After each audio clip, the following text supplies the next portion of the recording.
Welcome to the Longevity CEO podcast, where we dive into the science of living healthier, longer lives, share real-time stories of resilience, and discover actionable strategies to help you lead with impact and purpose.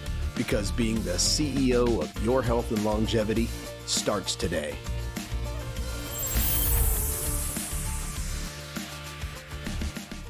What's up, Jeff Johnston? How are you?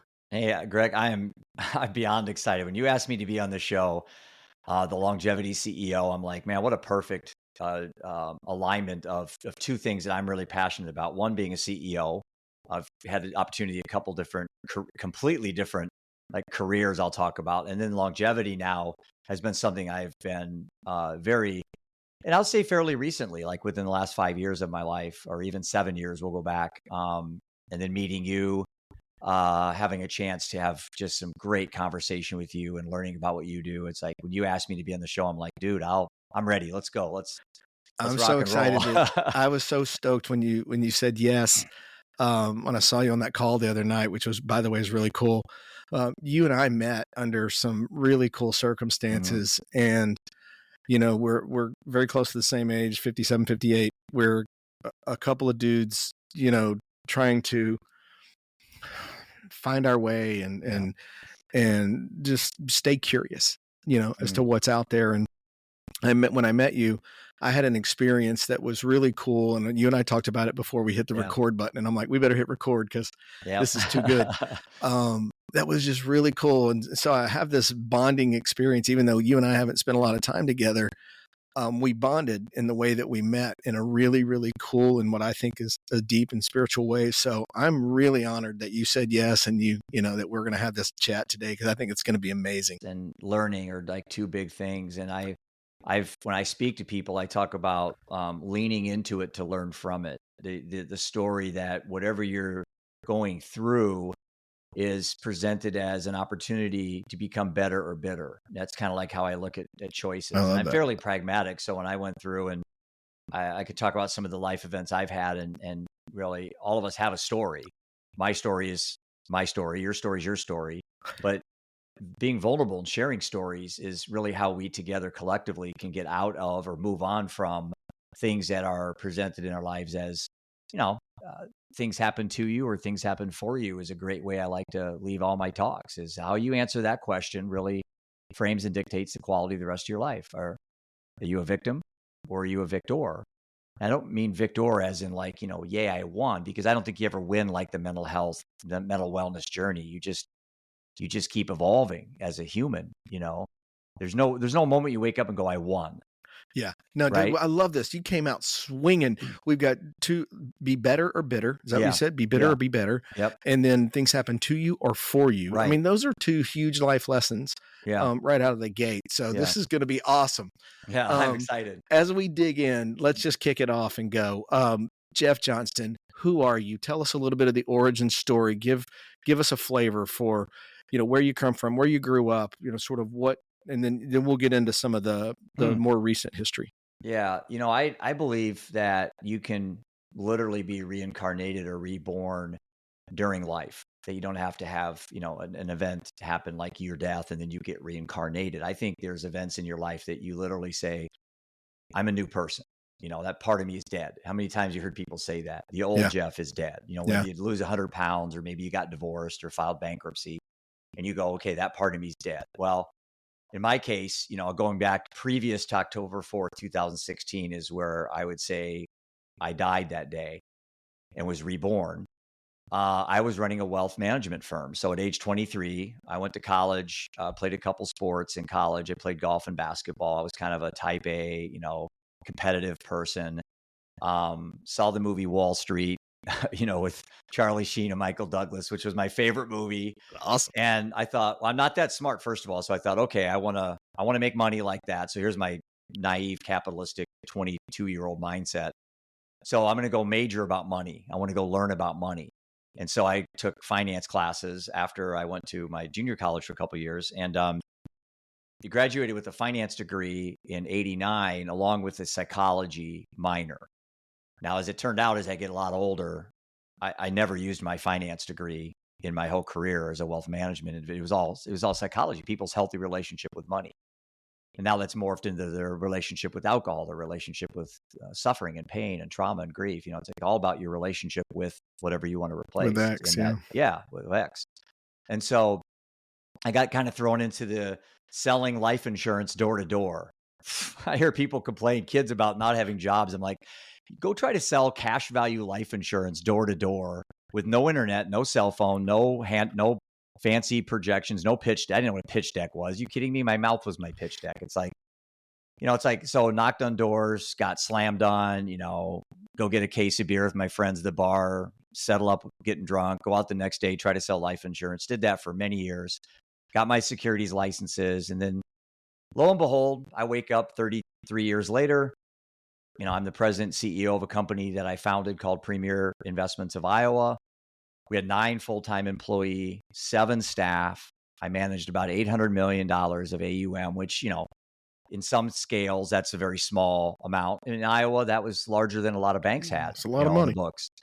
And I had a TV show, had a radio show for 15 years. Written some small guides and books and stuff on finance and stuff. So happily married my wife, Prudence, 3 boys, Seth, Ian, and Roman, big house, fast car, traveled. I'm setting you up for the fall. Those are the illusions. Now I realize I got duped into thinking these were important parts of my DNA, which now, it's just laughable how non-interested I'm in almost all that stuff. And so I was scooting along pretty good, pat myself on the back, and, age 50 hits. And, like a lot of people, you kind of think you got it all figured out, right? And as we all eventually were reminded, sometimes death shows up in an order that you expect, like grandparent, parent, maybe a spouse, never a child. Death came into my life in the opposite direction. And October 4th, 2016, I got that call and became a member of a club that, no parent ever asked to join and one you can never leave. And everything changed. And we can talk about my process, like what I went through, and I'll talk about what I'm referring to as the episode, or that fateful day, and what led up to it, and the warnings and the signs that were there. But it's still hard to believe. I still at 58 look back and I think, man, all this has happened over 8 years. What day was that? In October 4th, 2016, just coming up. So tell us what happens. Well, my middle son Ian was my middle son Ian, highly competitive golfer, and I was taking him to districts that day, and I was dropping him off about 6:30 in the morning, and the team was called the bus barn. That's where all the parents dropped the kids off because Ian was only a sophomore. And as I was taking his clubs out of the back of the car, like every dad and mom that does youth sports, I'm sure you've been involved or coaching. 3 sons, yeah. There's just and golf's already a torturous game because every shot's pins and needles. Your whole day can collapse over 4 hours on one swing or one putt.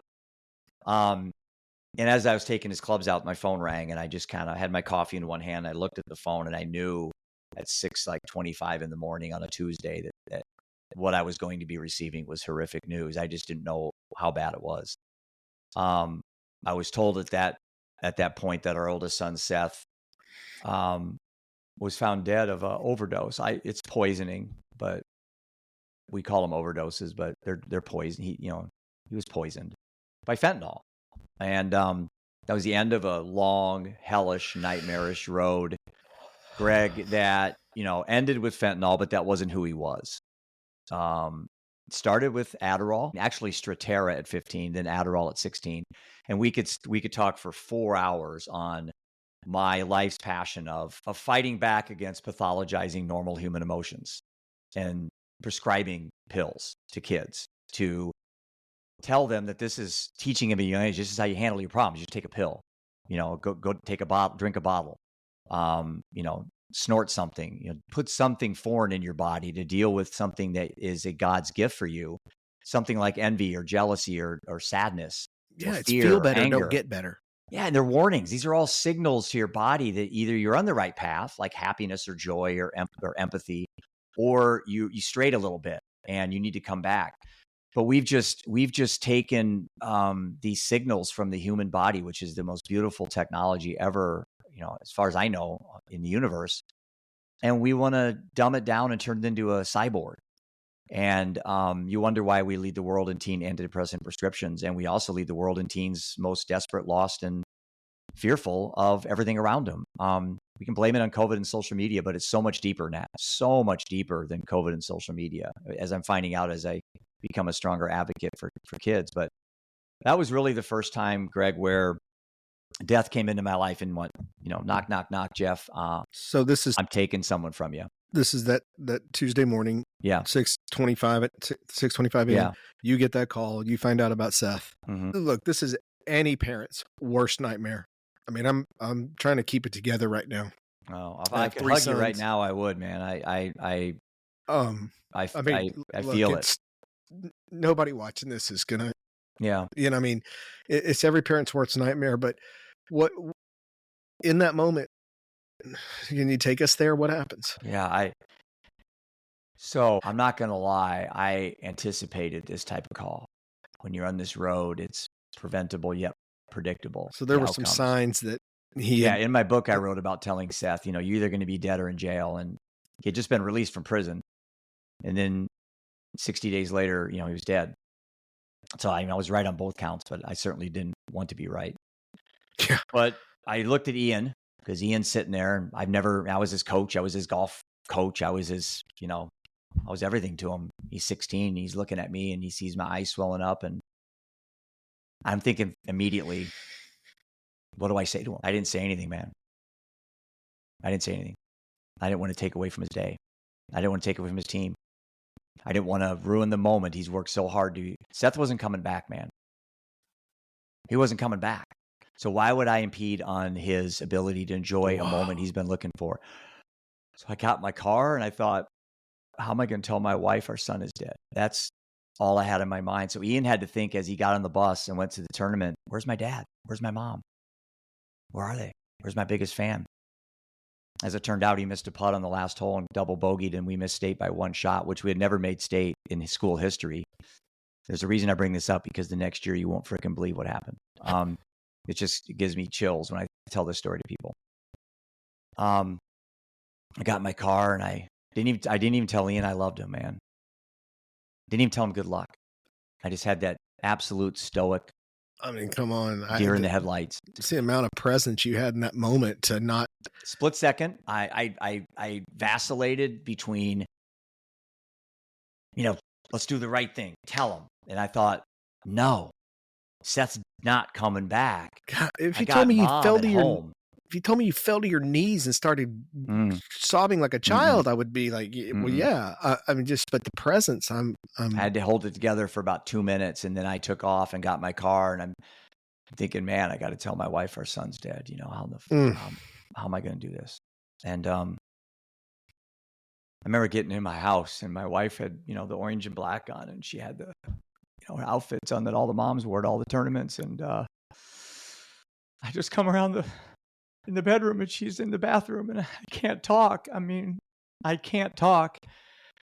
And I just get out, Seth's dead. And she just crumbled, and we both hit the ground. Like, I caught her and we both hit the ground. And I tell you, I don't remember much. I don't remember much. I just remember complete being immersed in every possible feeling you could have, from love to guilt to shame to anger to just everything. And then, you can imagine what that's like. My son's going off to his tournament. My other son's in 7th grade, thinking about what he's going to do when he gets off the bus. And so my wife and I got our courage together. We got in the car and we drove up to the hotel. And my son Ian was playing less than 2 miles from where Seth died that day. So as Ian was teeing off, I was at the hotel with the yellow tape, and Seth had already been taken away, and no one wanted to go into the room, and I wanted to go into the room, Greg. It was important to me to sear that memory in my brain of what my son's last, what he last saw. I came in the room, and there's just a chair sitting in the middle of the room, and there's this bed made, just impeccable bed made. he'd been in an apartment up there working, and on his bed was the belt in a tourniquet. This metaphor to me that became this duality of a belt can hold your pants up. It can also use to wrap around your arm and provide a tourniquet as you put heroin in your arm. And so it's this dual nature of things was presented to me as curiosity. What can I start learning from this? And I took the belt with me and carried it around with me when we did our tour around the country. I'll talk about that in a minute. And I really thought the belt was going to be courage and strength for me, but it wasn't. And we can discuss later, as you know, what ended up with the belt. But it was important for me after my wife and I were there, Greg. Now, how do I tell his brothers? How do I tell his brothers? So I called my dad. My dad's a retired doctor, just my just rock, my inspiration in my life. And I said, Dad, how do I tell Roman and Ian that Seth's dead? My dad said, Jeff, here's what you do. You tell them the truth, and then you shut your damn mouth. Because you like to solve everything. You're a fixer. You want to talk it through. You want to Dr. Phil him. That's some wisdom for you there. Yeah. My dad's still alive. He's 92. He's amazing. So yeah, we got back from the hotel where Seth was at, and I sat in the living room just terrified for the boys to come home, and they both came in, and Ian had just 3-putted the last hole for double bogey, and they missed state, so he was like devastated. He was like, "Oh man, how do I tell my dad?" Because I wasn't there, And he told me, and I said, "Hey son, I got substantially worse news." And I said, "Your brother's dead." And man, they both just were 13 and 15, 3 sons, and their older brother. It's like the one they looked up to, even though he was struggling, they still looked up to him. And my middle son goes, I'll never forget this. He goes, "How'd he die, Dad? Drugs?" It's just like, man, are you kidding me? They know. These kids shouldn't have to know this, but they witness the devastation that this can have in a family, the collateral damage, the destruction, the deceit, the lying, the Xboxes that were sold, everything stolen out of the rooms from these little brothers that were used for drugs and alcohol. And then, you know what, Greg? I just had this moment in my head. I'm like, okay, dude, man up.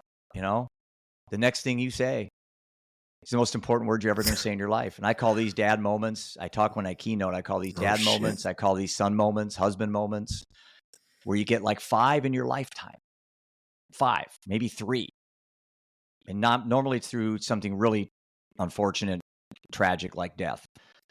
But it's this athlete in me, like you're an athlete. This competitiveness is like, okay, dude, this is it, man. This is what you've been training for as a husband and as a dad. When you said I do, and you sat and watched your babies being born, these are the moments. This is it, man. Go. What are you going to say?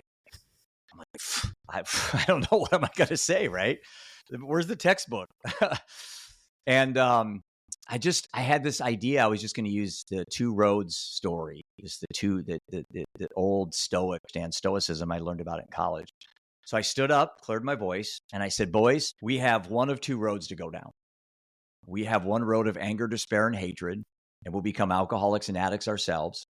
Or we have a road of inspiration and motivation, and this will be the single greatest moment in our lives to make a difference in the lives of others. I'm on the second row to ask you to join me. That's exactly what I frickin' said. No rehearse. I don't know where it came from. And I actually just thought to myself, dude, shut up, because you can't top that, And I did. I just stopped. And my 2 boys have done amazing things, Greg. Absolutely amazing things. And I'll finish that because there's a lot more to the story about me where I didn't do amazing things. But there's some amazing lessons in all these stories, that you can look back and learn from. But my 2 boys went on to be advocates. My middle son, Ian, founded Tribute Kicks, which is a resale shoe store. They did over $1 million of sales last year, and he's 23. Awesome. Donating 5% back to mental health organizations in honor of his brother.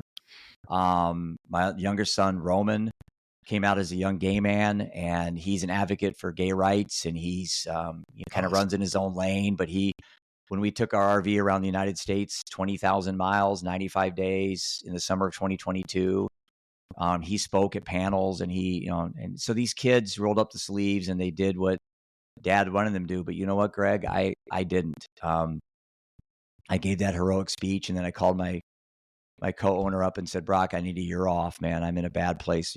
My her name's Prudence. And I said, my wife and I need to stay home and work on me, and be with the boys. And so the rest of the story is this.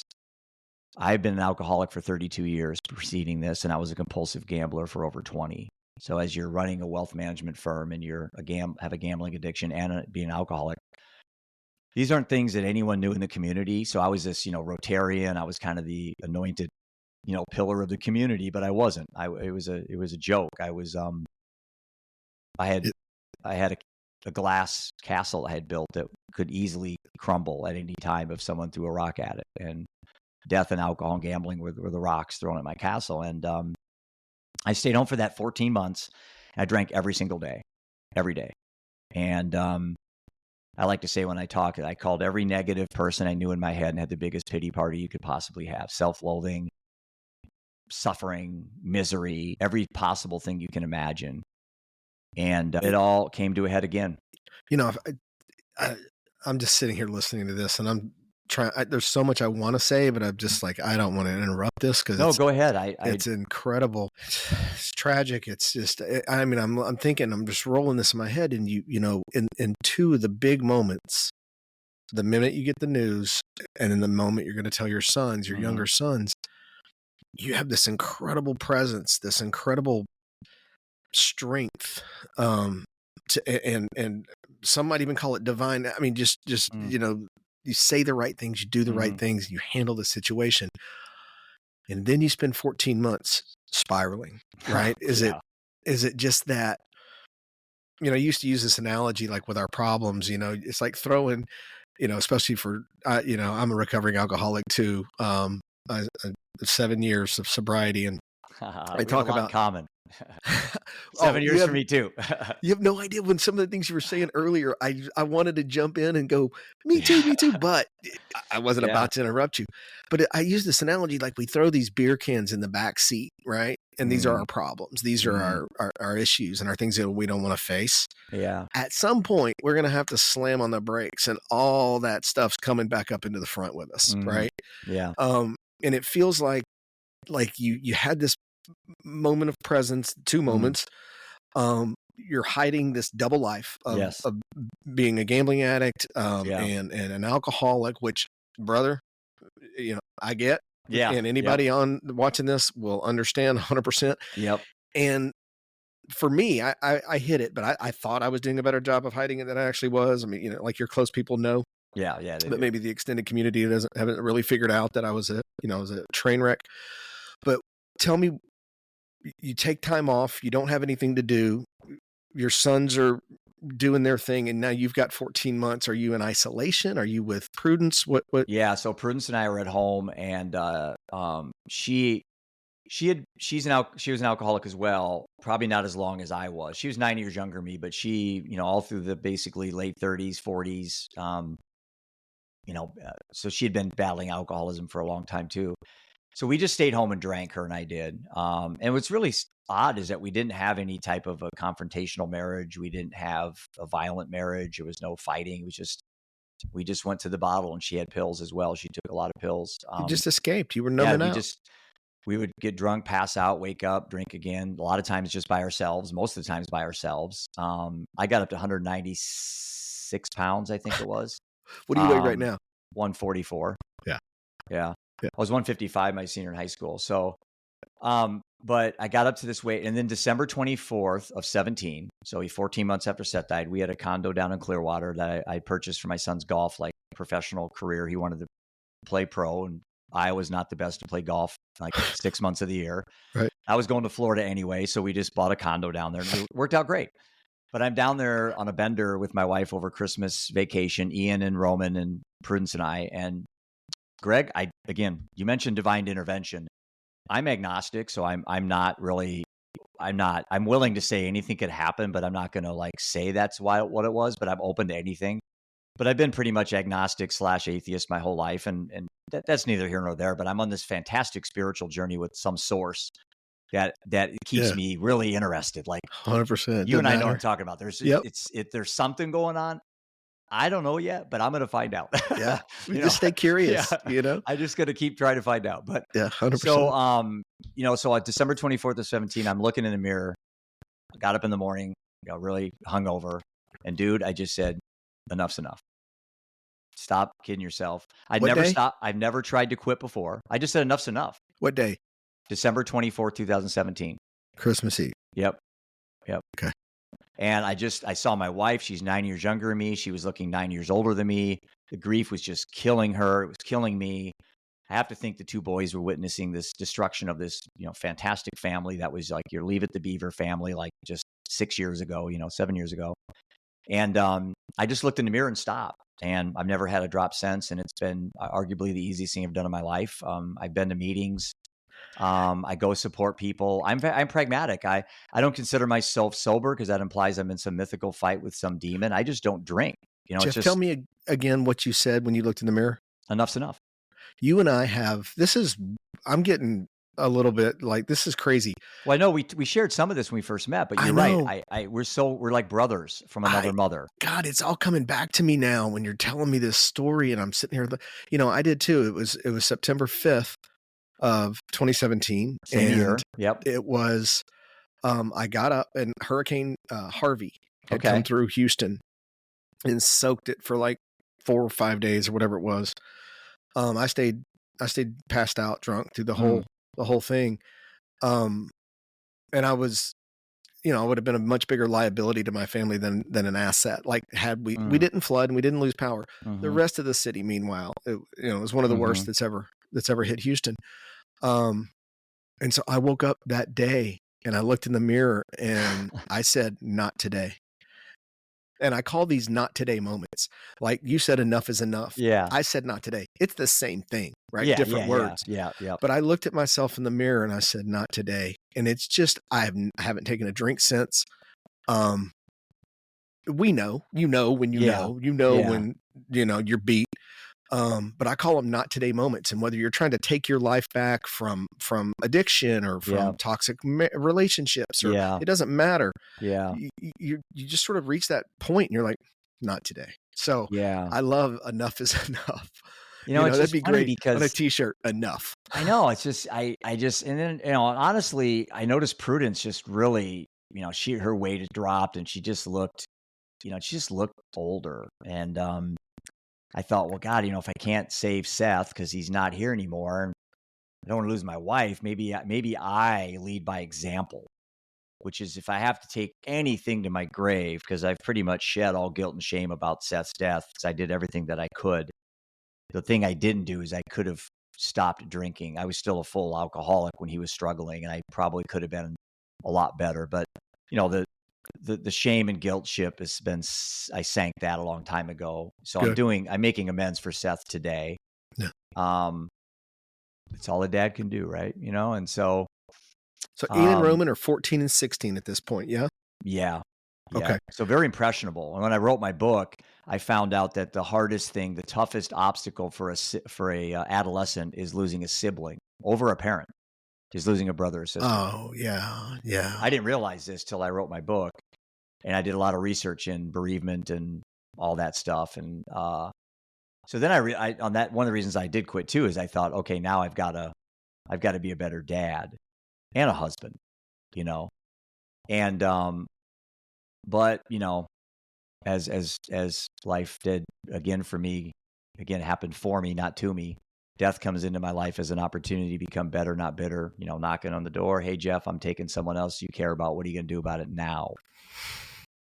So my beautiful wife of 21 years died of alcoholism at the age of 46, pill bottles, next to her bed.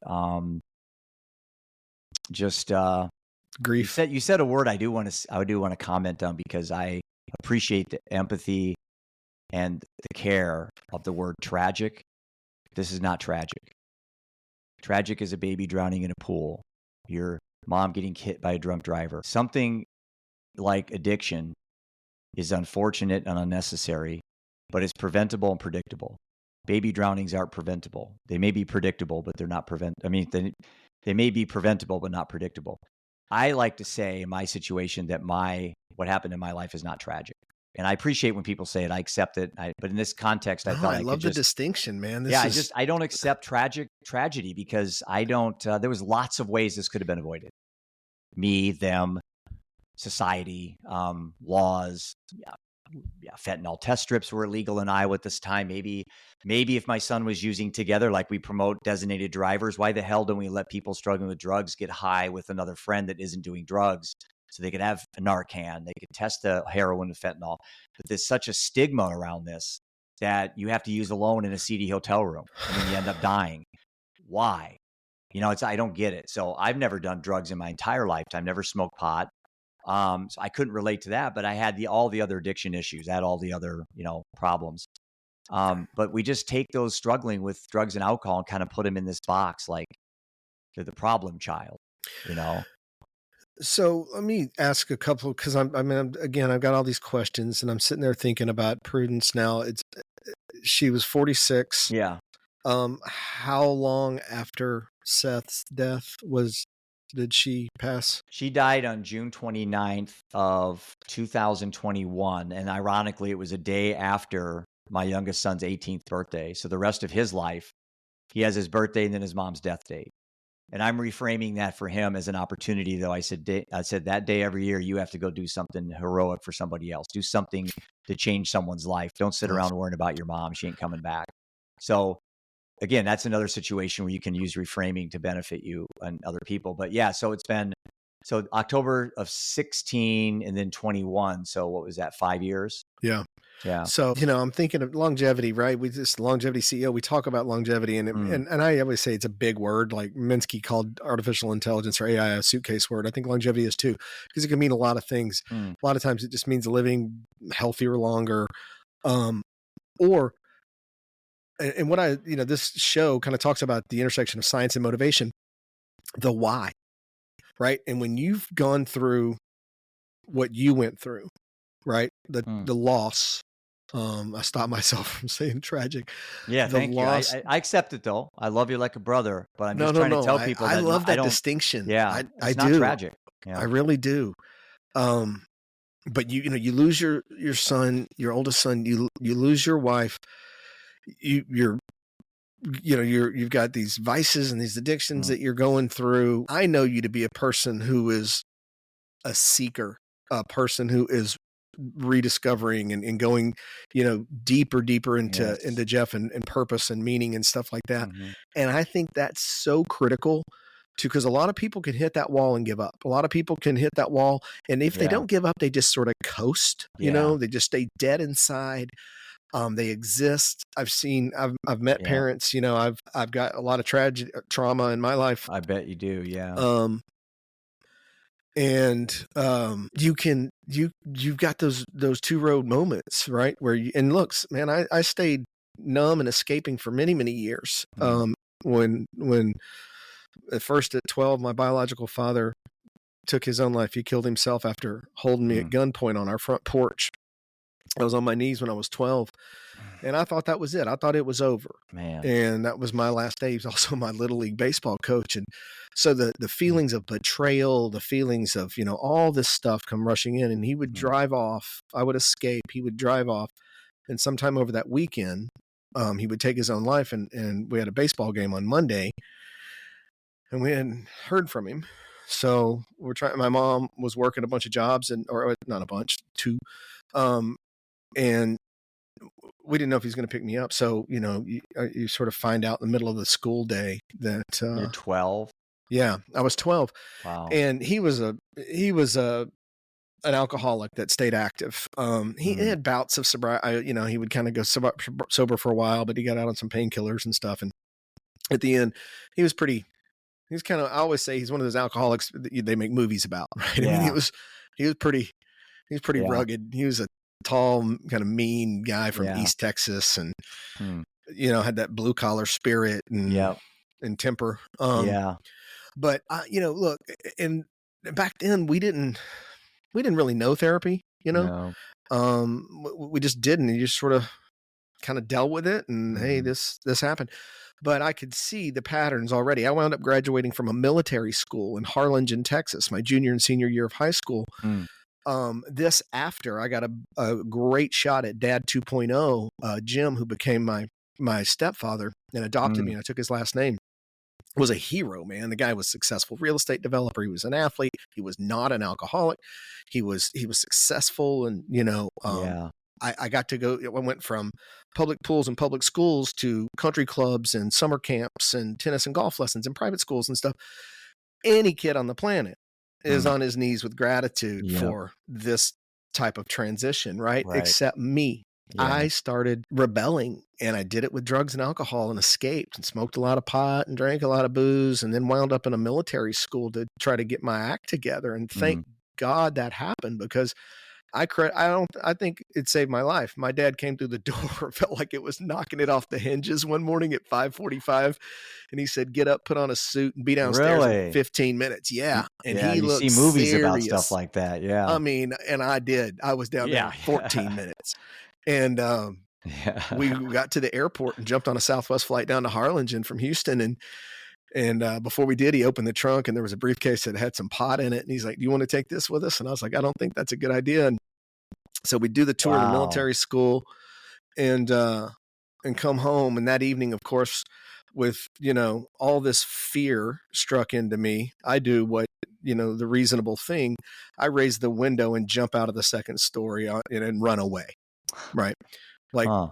like an asshole. Yeah. And I'm probably doing the same thing if I'm you too. I mean, it's just, and so when you're talking about escaping and numbing and spiraling and all this stuff, man, if we don't have people in our lives and tools, and awareness, and look, sometimes I think that had I not had,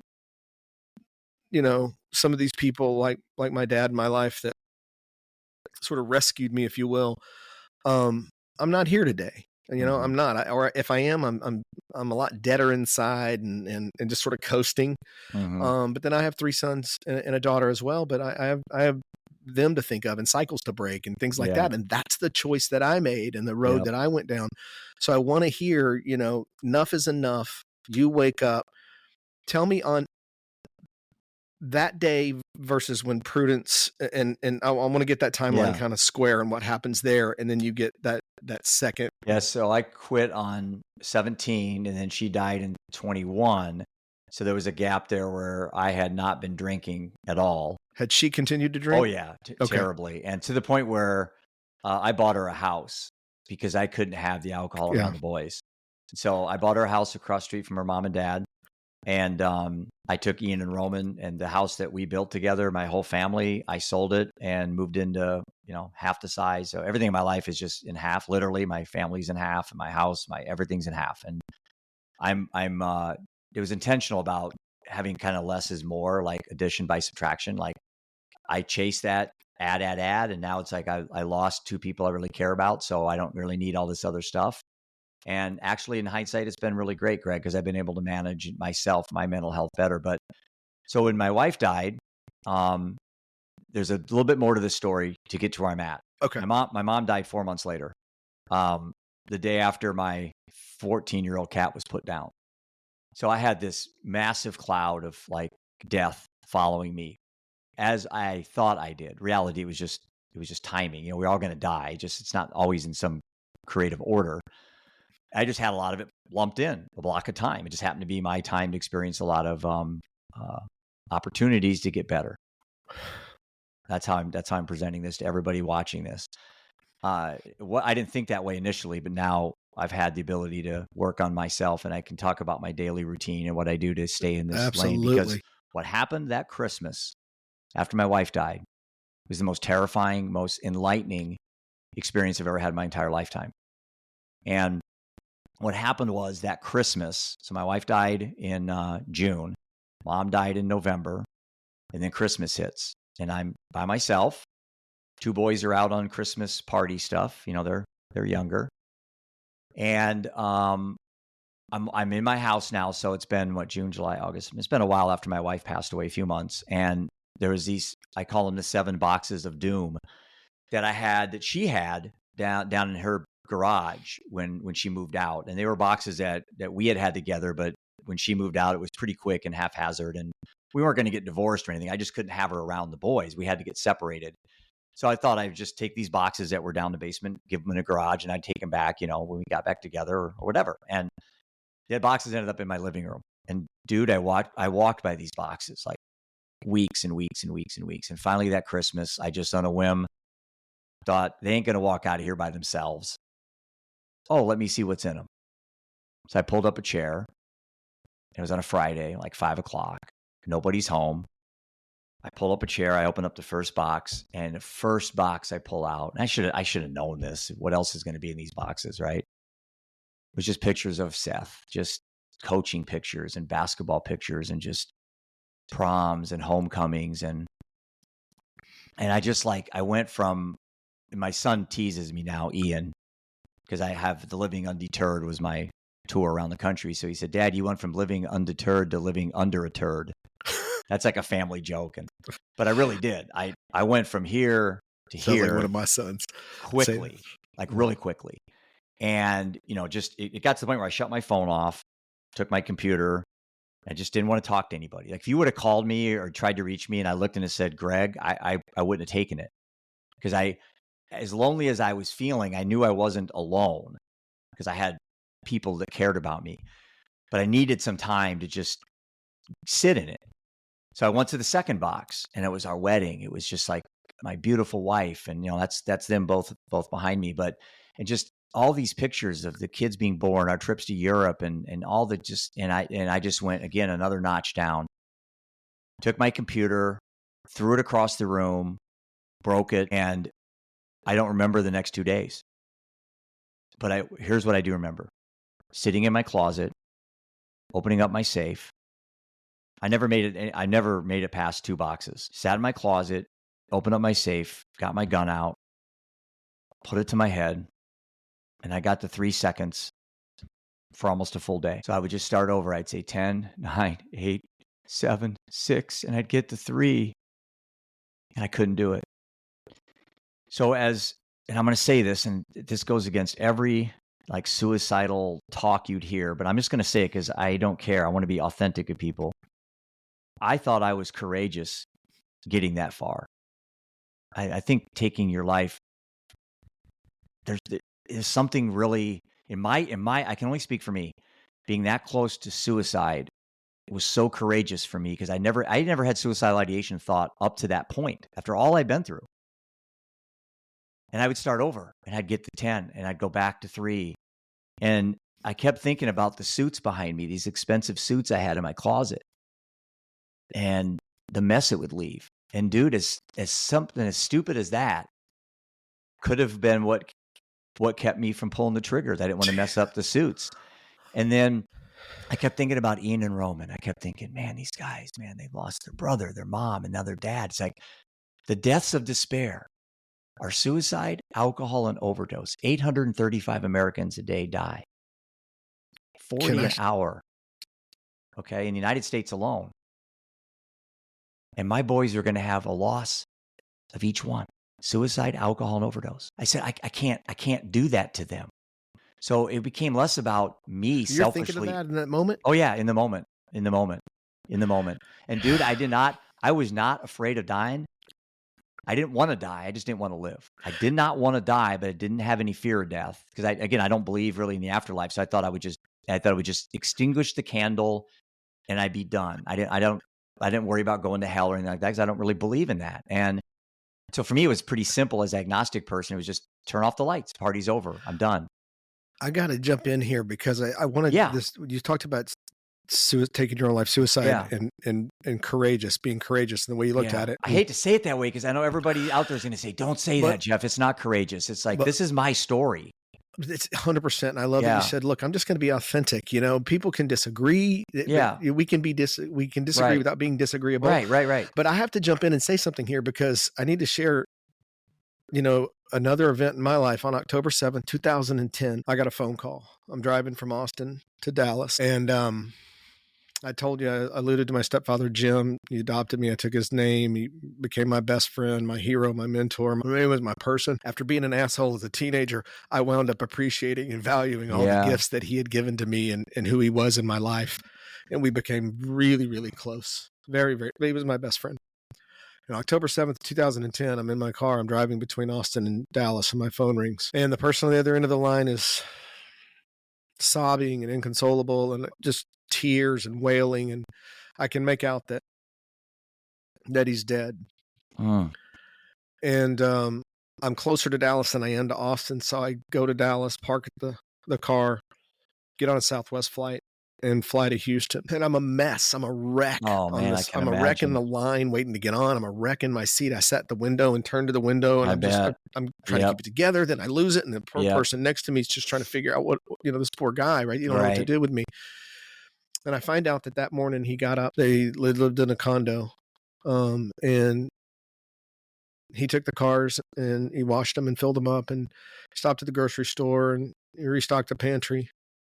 And he went around the apartment, the condo, and put 5x7 index cards in plants saying, water this one twice a week, water this one 3 times a week. And preparing. Then he got into his Tahoe, drove across the street to a rented storage unit, raised the door, went inside, closed it behind him, and sat down and took his own life and put a gun. And wow. Now, the reason I tell that story right here in the middle of yours and to interrupt is there were two vastly different circumstances, but the same outcome. Yes. So my biological father, Bill, was a bad alcoholic, an abusive bad alcoholic, and terrorized us. And when he took his own life under a completely different set of circumstances, Jim was an incredible human whose health was failing and he didn't want to be a burden on the rest of us. And he had he didn't feel like there were any other options left for him. Wow. And in a way, I can understand when you say it can be a courageous act because in his mind, I see where you're tying all that together now. As hard as it was on us and for me and the loss and everything else, in his mind, there was nothing punitive or it was almost a little selfless, right? And there may be people out there that argue that. No, look, I agree. I felt kind of that way too. So I had to drop that in there because when you said that, I'm like, yes. And if you have a person I've experienced it twice, both father figures, and under extremely different circumstances. I've never heard that before from any advocate or anybody I've ever talked with that went through what you went through. And I always say this, man, until you've walked a mile, I know, you're just reading about it or something. But anyway, I mean, in a way, you've walked in my shoes and I've walked in yours, and our overlap is people eerie. Listening to this are nodding and going, yeah, it's like, okay, so I guess the $1 million question is, what do we do now? Right. That's the $1 million question, or the longevity question, right? We're two guys, who, like you said, a couple of times, if I understand, you get down to the countdown to 3 and you put all these things go through your head. You don't want to mess up the suits. Which, there's a lot of people chuckle at that. Terrible. But they'll also kind of and I haven't moved the suits. They're reminding me. It's like a memorial of my, I died that day. That's another reincarnation day for me. I've had 3, but I save that stuff there to remind me when I go into my closet that's a sacred area, because that's where my life was reborn again, not where I could have died, because that's negative, but where my life was reborn. So I reframed, there is not an event that can happen in anyone's life that cannot be reframed, and something, glorious can come from it. And the importance of that, you cannot be overstated. Right. It is a mindset. You call it reframing. It is a mindset perspective. And when I talk about health and longevity, it's the same thing. Yes. If you sit down and give up. You've heard the stories of people that had cancer and they willed it away, or they had something else and they've just focused on, I'm not talking about positive toxicity. We just say, oh, hey, Greg, I'm happy today. My cat died. I'm happy today. It's like, come on, really? No, you're not a cyborg. It's okay. Feel like shit, cry, hit a wall. But you've got to figure out a way to trick your lizard brain as something that this is an opportunity to become better. Because if it doesn't, then you become bitter. And that's when you start going backwards and you die prematurely. And I want to live to be 100. And I ain't going to do it by drinking. I'm not going to do it by eating pizza every night. I'm not going to do it by lying to people. I'm not going to do it by having a lot of negative thoughts. I mean, I have negative thoughts. I journal now, which helps me a lot, tremendously, journaling. But there's just something about your body's ability to give you warnings when you are in a situation where you need to be attentive to those symptoms, to those signals. Those yeah, that's the word I was looking for. Signal. Yeah. It is. And I talk a lot about the reframing of aging, right? Yeah. I tell people the definition of aging that I like, and it's pretty basic, is that it's the functional decline of this living organism over a period of time. And we have a lot of talk about the period of time part, right? Like, hey, I want to go to 100, or I want to go to 150, or whatever. Oh, that's, yeah. But where I try to refocus is what we have to do. And if we're going to achieve those milestones, then we have to mitigate the functional decline, right? Yes. We functionally decline in our cognition and our mobility and our immune function and vascular function, sexual wellness, aesthetics, all of it starts to functionally decline over this time period. And if we can't slow and reverse that part, the functional decline, then the period of time part doesn't matter, because nobody's signing up for living to 100 if you can't remember why you went in the kitchen, and you're not independent. You don't have mobility. And B, you're never going to extend the lifespan potential until we can slow and reverse the functional decline.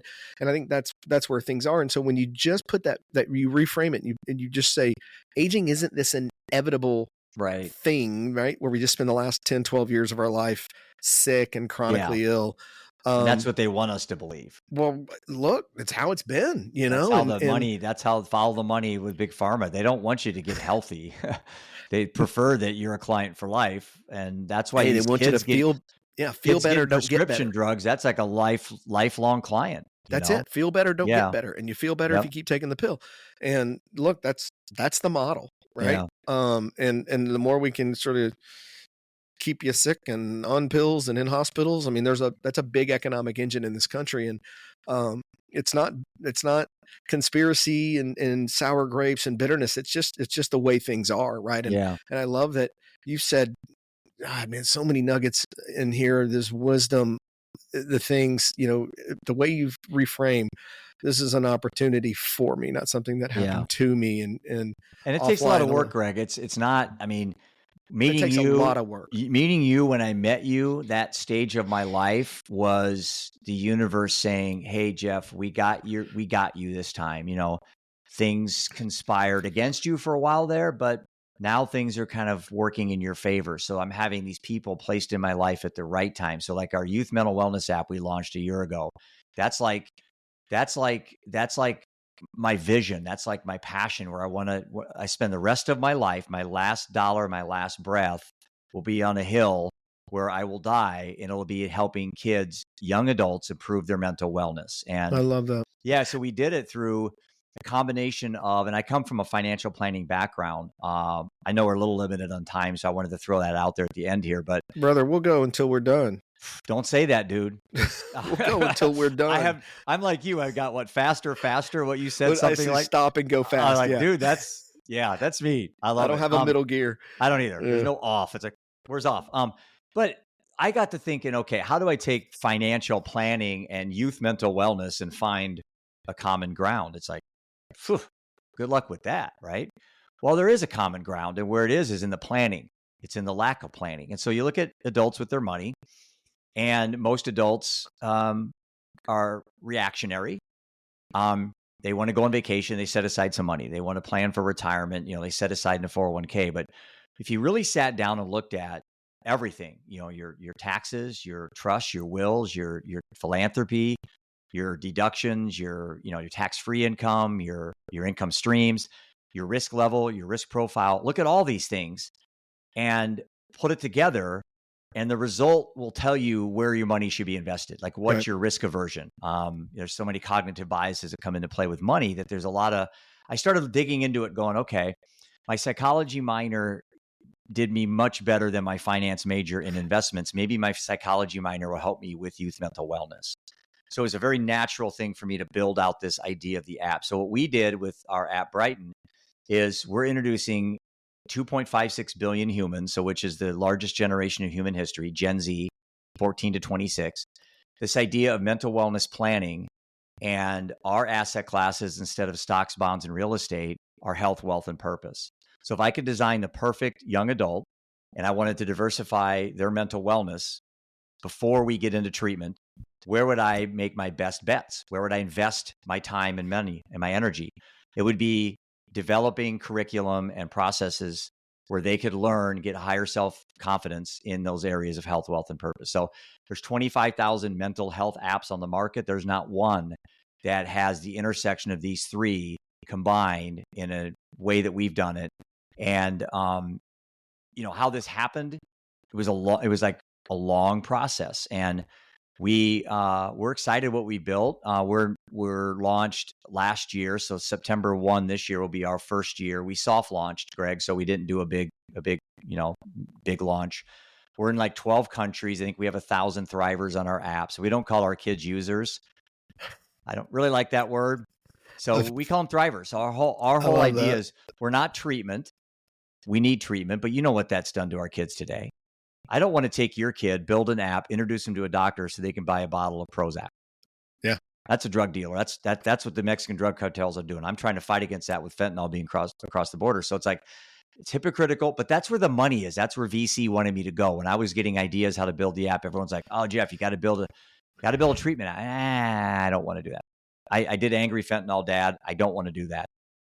Prevention is too fear-based. So if I did the schools, talked to schools about Seth, had the pictures, cried, and I'd sit in my car and go, "That's just not inspiring. There's no love in this message." And so prevention to me is too fear-based. So we went a little bit further upstream, and we invented a new category called empowered mental wellness. So you have treatment, that's great. We need it. We have prevention, that's great. But we are about empowerment. And I think if you combine those three, empowerment, prevention, treatment, and we have all really functional systems set up, whether they're apps or whatever, I think we can right this sinking ship that is the Gen Z mental health crisis that we have today. That is, it's an epidemic of epic proportions, to be honest with you. We've never seen a generation this lost, this drugged up, this desperate, this fearful of everything out there in human history. Of most ironic thing, Greg, is we have more abundance than any civilization. United States of America, we have more abundance in ever. But I think our kids are the most lost of any country of abundance.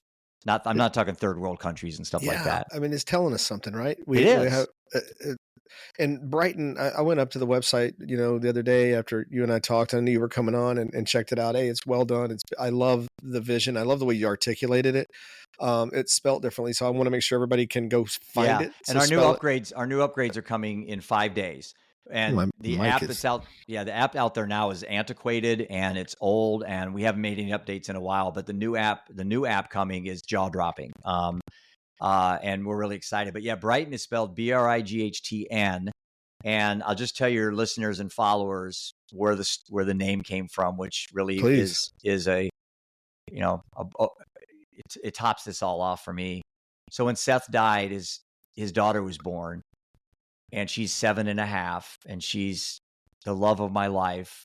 And I'm so fortunate to have something come from something so bad. So many parents have lost kids and they don't have a child, and her name is Brightn, and it's spelled with an O.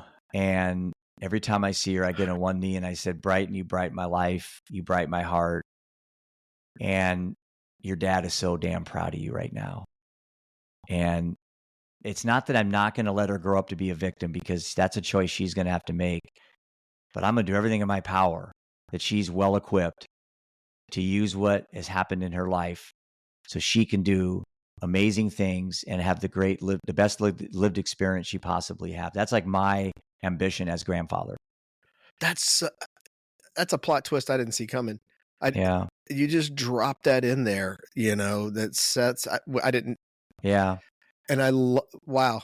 He would have been a great dad. I think Seth, and I think he was sure it was his, but in that culture, there's a lot of, things going around when you're doing drugs and relationships ending and people hooking up. So I think he was pretty sure that was his child, but he died not knowing 100%. And I always wonder that, had he known, maybe he wouldn't have done heroin. Maybe he would have. Addiction's so strong, it transcends a lot of relationships. So I'm just naive to think maybe he wouldn't have.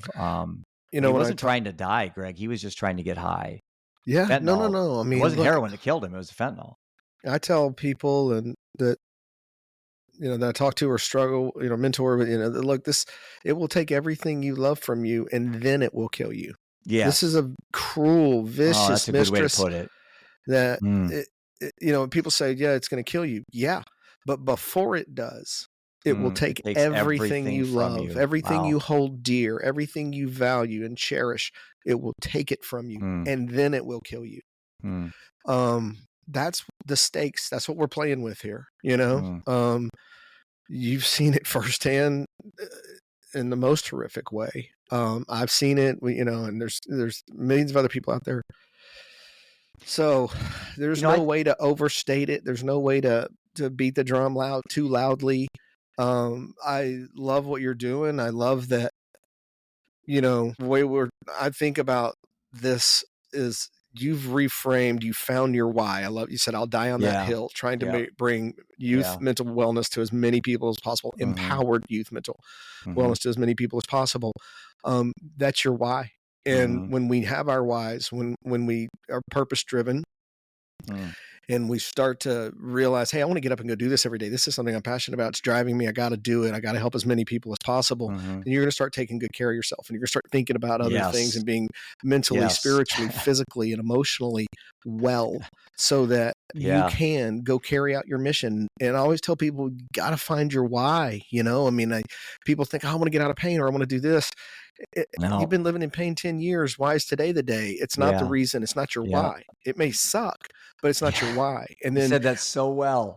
You said that so well, because my kids will ask me sometimes, like on a Friday at like 7:00 at night, Dad, why are you going down and running on your elliptical? And I always say to you when I'm going down the stairs, because I don't want to die. There you go. I mean, you just said that. I mean, 100%. I don't run to look in the mirror to go, I'm muscular. I don't really care about my physical appearance to other people. I do, but it's like, that's not my reason why I work out. I want to be able to see Brightn get married. Yeah. I want to be able to see her have kids. I want to see my son just got married. Ian just got married.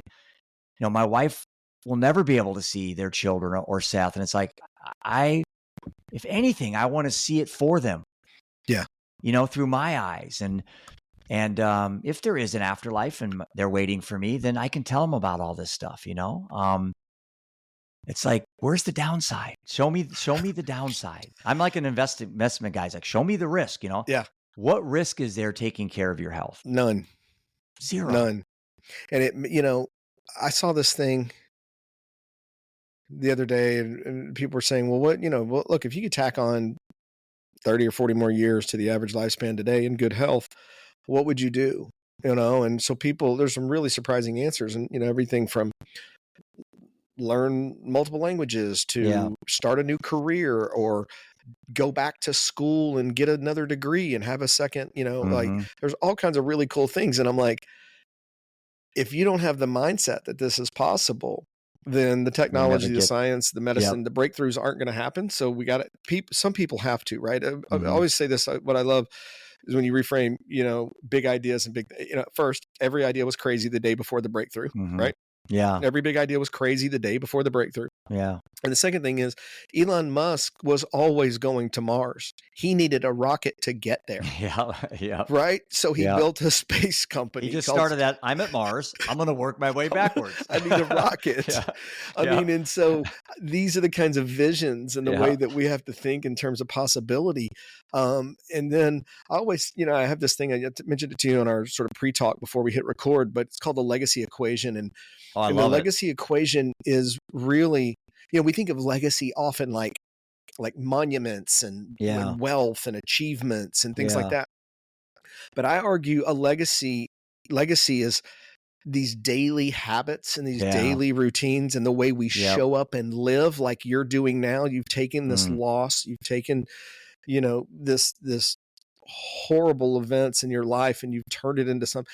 That's legacy, because you get up every day and you go, you know what, I'm going to do this. I'm going to, you named it after Brightn. I love that. Mm. And for me, it's, I get up and take care of myself because I don't know what's coming, but I know that I want to be here when it does get here, right? Sure. Whatever it is and whatever it looks Yeah. like.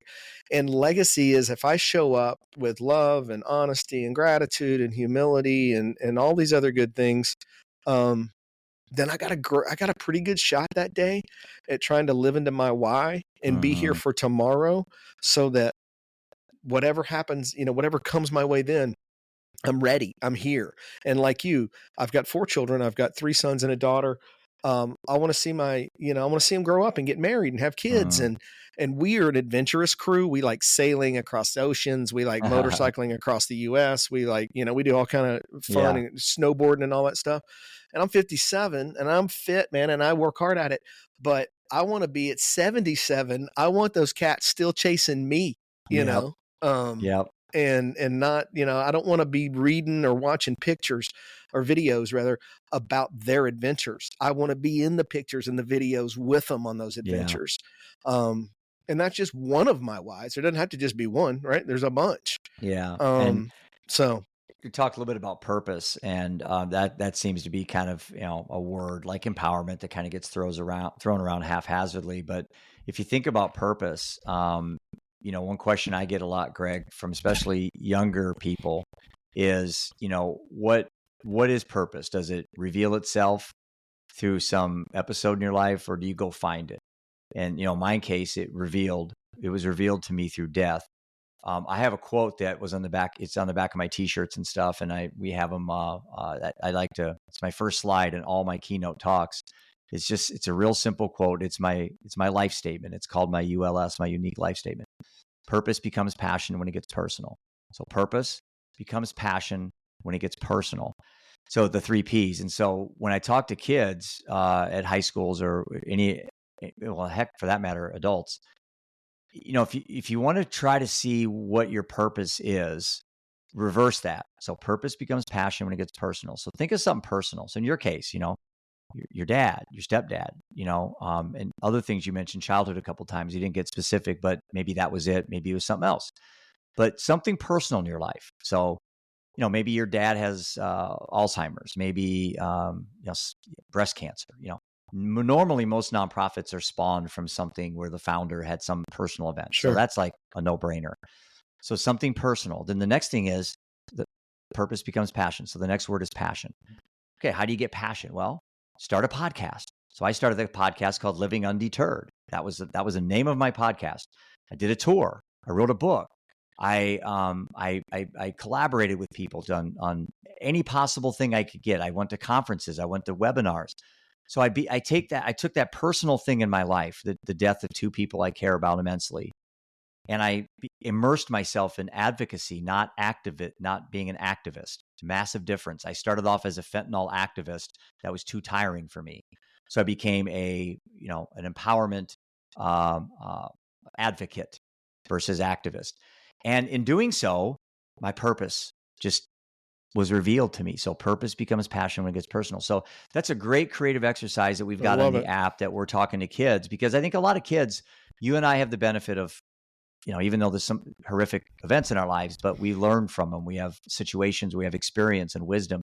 A 17-year-old, their wisdom may be a month, it could be a year. They don't have all that talent, all that pool to tap from like we do. We have this massive well of good and bad things. So we have that benefit of hindsight. And so how do you introduce the idea like purpose to a 15-year-old that's going to go, huh? Yeah. Well, what do you mean, Dad? What you found your purpose because, but I'm 15. I'm thinking about prom, Yeah. They don't have any like length of time. So I think the longevity project you're on really aligns well with what we're doing with Brightn, because ultimately these young adults are going to get to that point where they're going to start thinking about longevity. Right now, longevity is the weekend. They don't have like time frames like we have, but they will. So the sooner we can arm them with the coping mechanisms, that positive mindset, the reframing, all these little things that are like free, that really don't cost any money, that are easy to implement, like walks in the park and sunshine. Yeah. You know, that those, Yeah. you don't need a master class for that stuff. But I think today we're so focused on hacks and things having to be so quick and so fast. And sure, there are ways that we can do things that can speed up the timeline, but nothing beats routines and habits like you talked about. You know, choices you make. You're sitting there in the grocery aisle and you're looking at 2 drinks, and you have, you know, a bottle of water, you have flavored water, and you have a Mountain Dew. You may not think that moment of decision making could have huge impacts on your mental health, but replicate that times 100 a day, and you make the Mountain Dew decision all day long. You wonder why you can't sleep. You wonder why you're short tempered. You wonder why teachers are telling you to go see a doctor because you look out the window, like Seth. We didn't ask about how much sugar he was taking. We didn't do any of that stuff. No.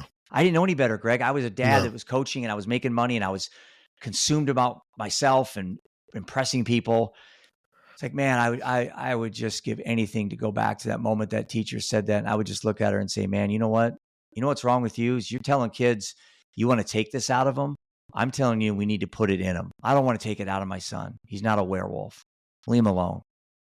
You know, I love you, Seth. Let's go figure out ways we can take what you have and make it your superpower. Yeah. We don't do that today. And I have to take that to my grave. For anybody listening to this, I'm not telling you if your kids are on Adderall, take them off it. I'm not a doctor. I'm telling you my story. And that's all I can do. So I do want to preface that and make sure that people understand I'm not telling anyone to take any drug or get off any drug. That's your doctor's position. So wow. That's my Jeff, public service announcement. No, I love it. This is so powerful. I knew it was going to be good. I had no idea it was. I wish I was there in the studio. I'd give you a big man hug, man. Oh, dude, and I would take it. You know, we talked about that. Yeah. You know, you're part of my journey in becoming more vulnerable and authentic and embracing that. Well, you know, I guess it's what the getting in touch with the feminine side. Yeah. And look, I didn't laugh like that. I mean, like, I'm dead serious about this stuff. I am on that journey with you, and you were part of the early, you know, when you and I met, that was the beginning of the early part of my journey and that discovery. And I'm super grateful. Know, right? Yeah. Little did we know. No, man. I had no idea what I was getting myself into. No, meeting everybody. It's awesome. I got to be honest. I got a feeling this is the beginning of something for you and I. You think? I'm following up after this. Yeah, I am too. I'm not just saying that. Look, it's near and dear to my heart what you're working on. I've been an advocate for abused children for many, many years, and in groups like anyway. Yeah, I understand. And so, you know, with suicide I mean, look, we've got all of this lost or these opportunities that happened for us to be able to go out there and try to make the world a better place and take adversity and create impact out of it. You're doing it. I'm doing it. Yeah. And we have to watch out. We have to look out for ourselves, Greg, because as you well know, the highest suicide rate percentage year over year is you and me, man. 100%. White, middle-aged men. Well, my neighbor down the street, New Year's Eve, killed himself, 59 years old, Hall of Fame football coach. He was on the Miami Dolphins staff years back in the 80s. 59. Marriage broke up. There's a lot of other things. Took a gun in like the shed, like you talked about, and killed himself. 59. So it's all around us. So if you and I don't take care of ourselves first, we're no good to our kids, right? I wasn't going to take us there, but listen to this statistic. I am 3 times, being the child of a paternal suicide, I'm 3 times more likely to die by suicide than other people who haven't experienced this. And I was talking with this professor out of Johns Hopkins, and I was trying to figure out what the statistics are for 2. I said, because if I'm 3 times more likely to die by suicide of being the child of 1 paternal suicide, what are the numbers? And she said, well, it's pretty rare air. There's not a lot of data, but I've never heard it. I would believe that they're not less. They're going to be higher, right? Certainly. And I wake up every single day in that not today moment I told you about. I look in the mirror and I say, not today, right? Not today to all of it, to the addiction, to suicide, to any of the cycles that I'm going to break so that my sons aren't telling stories about me on podcasts as my legacy. Very So powerful. Yep. that's my not today moment. Yeah. That's my why. Yep. That's what, why I get up every day, and that other people don't have to live through what I went through with my dad, who took his own life, because that's what he didn't think there were any other options. He wanted to be a burden on us, and I didn't know in 2010 what I know now, and I didn't have access to the tools that I have access Yeah. to. So that doesn't have to be a reality for people, and I'm trying to create as much awareness and as many tools and options as possible, so that people can say, yes, I can age with grace and vitality and dignity and all those other things. But to your point, it's work. You got to wake up, and it's a game of inches. It's a game of incremental advances every single day, by saying bottled water, not Mountain Dew, by Yep. saying, just making good Yep. choices. And look, I'm one of those guys who, I'm not militant about this. I'm not If I either. want to eat ice cream on the weekend, I'm Me going to do too. it. I'm Yep. going to enjoy my life. I'm Yeah. just not going to eat it every day. Yes. Right. And I know Yes. that I'm putting inflammation in my body, basically. I know Yeah. that. But I'm fit. I'm going to go to the gym. I'm going to Yep. work out. I'm going to Yep. do all the things I need to do to sort of offset it, if you will. Yep. But I'm also going to enjoy things. So I'm not one of those guys that gets all militant about it. Yeah. But I love this, man. Adversity to impact. That's what this is about. Yeah. And I think when people are kind of dissecting all this and they're replaying this and they go back and rewatch it, because I'm gonna watch this later and I'll pick up some great nuggets, because I need to do a better job listening to you tell your story. So when I rewatch this, I'll listen a lot better. We'll do it again. Yeah. Yeah. I'm going to have my podcast. I think I'm going to start it up in January. I just had so much fun, because I just like envy you. I use the same recording studio you use, and I miss it. I miss meeting people like you every day. It's having just conversations, so fun. man, Yeah. and just learning It is, stuff. because I listen to podcasts obsessively when I drive, like to Chicago, which is 4 me hours too. away. I can catch like all these, and I like to randomly switch it up. So I've got like a pool of like 10. Some challenge my thinking. Like I'll listen to podcasts about, religion and things like that, because I'm agnostic. So I don't want to be in an echo chamber every day. Yep. Just listen to what I believe in all the time. And I pick up a few things, and, it's like these podcasts and what you're doing are just, are awesome. I'm honored to be here. I'm available if anyone wants to talk, offline. Yeah. How do we get a hold of you? It's Jeff at brightnapp.com. So JEFF at BRIGHTNAPP.com.